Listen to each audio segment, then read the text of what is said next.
빌립보서 4장 8절 말씀 다 같이 한 목소리로 받들어 읽도록 하겠습니다. 끝으로 형제들아 무엇에든지 참되며 무엇에든지 경건하며 무엇에든지 옳으며 무엇에든지 정결하며 무엇에든지 사랑받을 만하며 무엇에든지 칭찬받을 만하며 무슨 덕이 있든지 무슨 기림이 있든지 이것들을 생각하라. 아멘. 우리가 기도하는 자로서 생각해야 될 것에 대해서 나누면서 이 덕에 대해서 살펴보고 있습니다. 그래서 우리가 신앙생활을 할 때에 이 덕에 대해서 잘 이렇게 생각하지 않고 살아갈 때가 많죠. 성화에 대해서도 보통 잘 생각하지 않고 살아갈 때가 많은데, 신앙생활은 사실 처음에 예수 믿고 전도받아서 그 다음에 하는 일은 대부분 다 성화의 문제입니다. 그래서 교회에서 흔히 이제 전도와 양육 이런데, 그 양육이 뭐냐? 양육이 그저 단순히 성경적인 지식을 얻는 것이 아니라 양육은 성화를 이루어가는 게 양육입니다. 믿음의 성장도 이라는 것도 바로 성화를 이루어가는 게 믿음의 성장이죠. 근데 우리가 또 한 가지 이 믿음의 성장, 양육 이야기하면서 성화에 대해서 잘 생각하지 못할 때가 많은데, 또 성화에 대해서 생각하면서도 우리가 이 덕에 대해서 잘 별로 이렇게 생각하지 못할 때가 많습니다. 그러나 분명히 성경 말씀에서 우리에게 전하고 있는 것은, 또 우리에게 가르치고 있는 것은 성화가 우리의 신앙의 본질이고, 또 그 성화를 통해서 우리가 덕스러운 성품을 우리가 갖추어 가는 것을 통해서 예수 그리스도의 장성한 분량까지 자라가고, 또 그렇게 될 때에 그 다음에 이제 나타나는 우리가 할 수 있는 것이 바로 왕 같은 제사장들로서 하나님의 아름다운 덕을 선포할 수 있는 이제 전도와 선교와 또 다른 사람들을 양육할 수 있는 그런 자리에까지 나아가는 것입니다. 그래서 이 예수를 믿고 성화를 통해서 덕스러운 성품, 즉 예수 그리스도의 성품을 갖추어 가는 것, 이게 사실 신앙생활의 가장 본질적인 것입니다. 우리가 자녀들을 양육할 때도, 아이들이 자라갈 때에도 아이들이 하는 일이 뭡니까? 아이들이 하는 일이 매일 학교 가서 배우는 거예요. 그것처럼 우리는 바로 이 덕스러운 성품을 쌓아갈 수가 있어야 됩니다. 근데 이 덕이라는 것은 그래서 단순히 좁은 교회 안에서의 그런 신앙생활뿐만 아니라 바로 사람들과의 관계에서, 세상 속에서 예수 그리스도의 빛을 나타내는, 바로 하나님의 영광을 드러내는 그러한 성품의 문제죠. 교회 안에서도 이 기본적으로 성화나 이 덕스럽지 않기 때문에 많은 문제들이 다, 교회 안의 문제들이 다 그런 문제들 때문에 생겨요. 우리 흔히 교회에 덕을 세워야 된다, 이런 이야기를 하는데, 우리가 그래서 항상 기도한다면은 우리가 하나님 앞에서 기도하는 자세로 살아간다는 것은 덕스러운 일이 무엇인가, 어떻게 하는 것이 덕스럽게 행동하는 것인가, 항상 이것을 생각하고 그것에 따라서 그런 것들을 고려하고 거기에 따라 우리가 살아가는 것이 바로 예수님의 말씀에 따라 살아가는 것이고, 주 안에서라는 말처럼 바로 예수님의 주권에 복종하면서 살아가는 것입니다. 교회 안에서도 말하거나 행동할 때 이 덕스럽게 해야 된다는 이 가장 기본적인 사실들을 잊어버리고, 교회에 덕을 세우거나 이런 데는 관심이 없고, 그저 자기 아직도 성화되지 못한 옛자의 그 성품을 따라서 행동을 하다 보니까 교회 안에서 계속 문제들이 일어나는 거예요. 그리고 이 또 덕의 개념과 관련해서 이제 보통 우리가 한국말로 이제 덕을 쌓는다, 이제 그런 말을 많이 하죠. 근데 이제 그런 관점에서 생각하면 이제 보통 선행에 대해서, 선행이라고 의 어떤 내가 공로를 쌓는 개념에 대해서 이제 보통 생각합니다만, 여기서 덕이라는 개념은 그 생각하라는 그 말처럼 그 행동으로 표현되는 어떤 성품을 이야기합니다. 성품, 도덕적인 성품을 이야기합니다. 우리가 그 한국말에서도 윤리에 대해서 이야기할 때 도덕이라고 얘기하죠. 도가 길도자, 그죠? 덕자를 써가지고 도덕. 예수를 믿는 사람은 예수님의 진리에 따른 덕을 쌓아요. 덕을 쌓는다라고 할 때 내가 어떤 행위로 어떤 선행을 하기 이전에 그렇게 할 수 있으려면은 내가 덕스러운 성품이 갖추어져야 됩니다. 그래서 이 덕의 개념은 탁월한 것인데, 그 탁월한 것은 목표로 추구해야 될 것이지만 동시에 또한 이것은 신적인 속성이다. 그래서 우리에게 적용하면 바로 성품, 품성이에요. 그래서 이것은 어쩌다가 뭐 내가 한번 그렇게 상태에 있는 것이 아니라, 어떻게 하다가 한번 뭐 그렇게 하는 게 아니라, 이 말 그대로 내 마음의 상태가 항상 그렇다는 거예요. 그래서 이 그리스 철학자 아리스토텔레스는 이걸 헥시스라는 말로 이제 표현하는데, 헥시스라는 말에서 바로 이 영어의 habit, 이제 습관이라는 말이 나왔어요. 이것 그 습관이라는 말은, 그 habit라는 말은 그 원래 어원이 have, 가지다는 말에서 나왔습니다. 이 뭐냐 하면은 이건 그냥 어쩌다가 한번 내가 행하는 것이 아니라, 우연하게 그냥 내가 하는 것이 아니라, 이건 내 습관이 되어 있단 말이에요. 그래서 습관처럼 나오는 것. 그렇기 때문에 이건 내가 가지고 있는 품성이죠. 그래서 이 덕의 가장 중요한 개념 중에 하나는, 뭐 예를 들면 어떠다가 예를 들면 착한 일을 한번 하는 것을 덕스럽다고 하지 않고, 항상 하고 또 습관적으로 그것을 하는 사람을, 그런 선한 것들을, 마음에 그런 품성을 가지고 선한 일들을 하는 사람을 덕스럽다고 하는 거예요. 그래서 우리가 이제 자유의지에 대해서 이야기를 할 때, 그 조나단 에드워즈라는 그 분이 이야기를 했지만, 하나님이 덕스럽다는 것은, 하나님은 선한 일 말고 다른 일을 하실 수 없는 분이기 때문에 가장 덕스럽다는 거예요. 우리가 자유의지에 대해서 오해라는 게, 내가 악한 일도 할 수 있고 선한 일도 할 수 있고, 둘 중에 내가 선택해서 한다, 그게 마치 우리의 자유인 것처럼 얘기를 하지만, 하나님은 말 그대로 죽었다 깨어나도 악한 일을 하실 수 없는 분이 바로 선하신 하나님이란 말이에요. 그렇기 때문에 하나님은 가장 덕스러우신 분인데, 그러면 하나님은 자유가 없는 겁니까?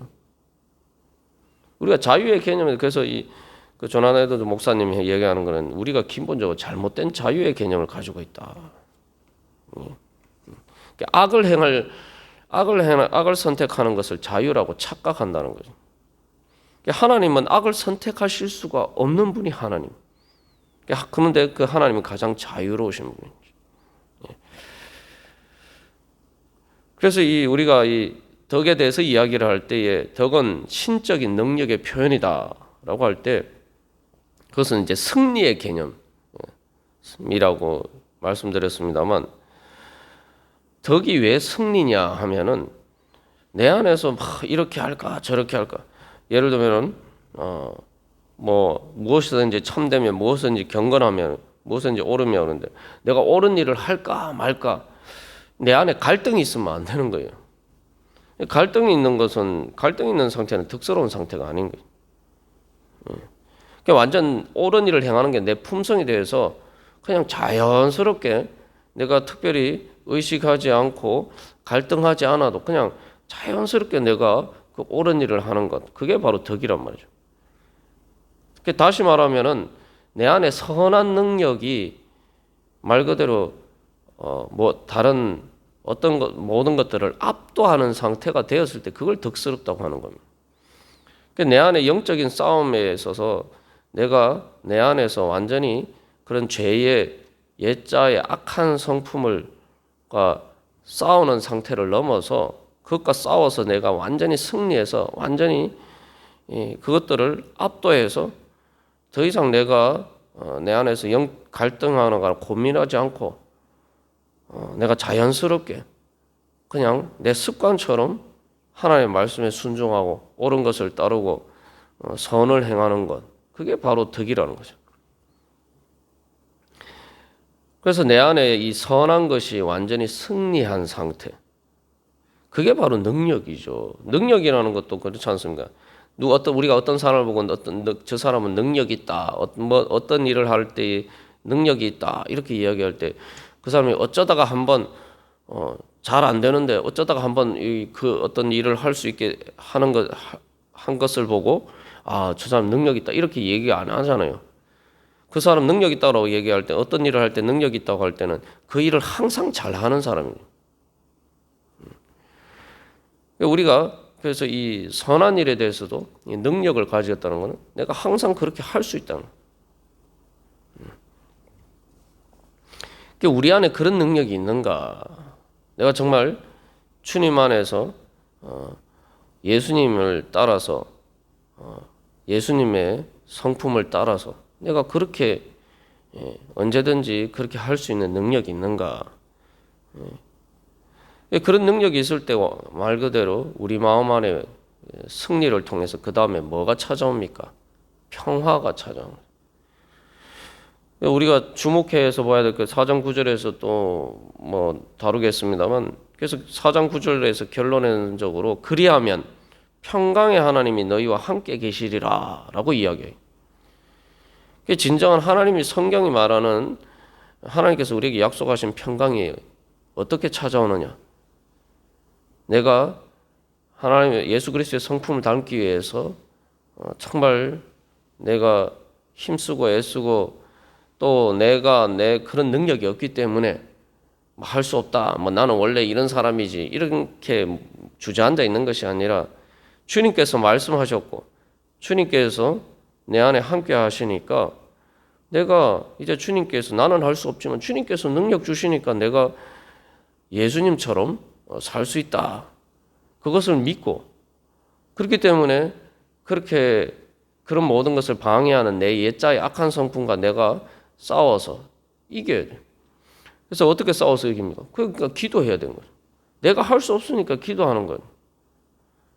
내 능력이 안 되니까 기도하는 거죠. 그래서 기도하면서 주님 능력 주시옵소서. 우리가 그래서 이 4장 13절에서도 우리가 나옵니다만 우리가 무슨 능력을 구해야 되느냐?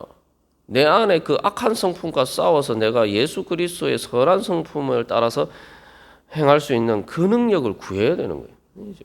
우리가 기도할 때 그 기도를 해야 되는 거예요.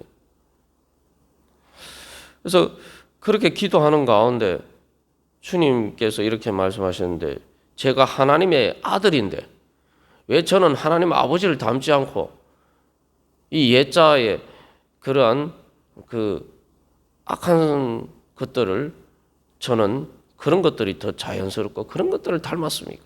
주님, 제가 하나님의 아들인데 이래가지고 되겠습니까? 하면서 이렇게 가슴을 치면서 주님 앞에 기도해야 되는 거예요. 그렇게 기도할 때에 바로 우리의 그 믿음에 주님께서 응답해 주시는 거예요. 그럴 때에 그런 것들이 이제 내가 이길 수 있게 돼요. 그런 투쟁 속에서 결국은 우리가 이제 마치 여호수아가 가나안 땅에 들어가서 이제 전쟁을 해서 가나안 땅을 정복하죠. 그것처럼 내 마음의 땅을 정복해야 되는 거예요. 내 마음에 그 옛자의 악한 성품들이 지배하고 있는 땅들을 정복해야 되는 거예요. 싸워서 이겨야 돼요.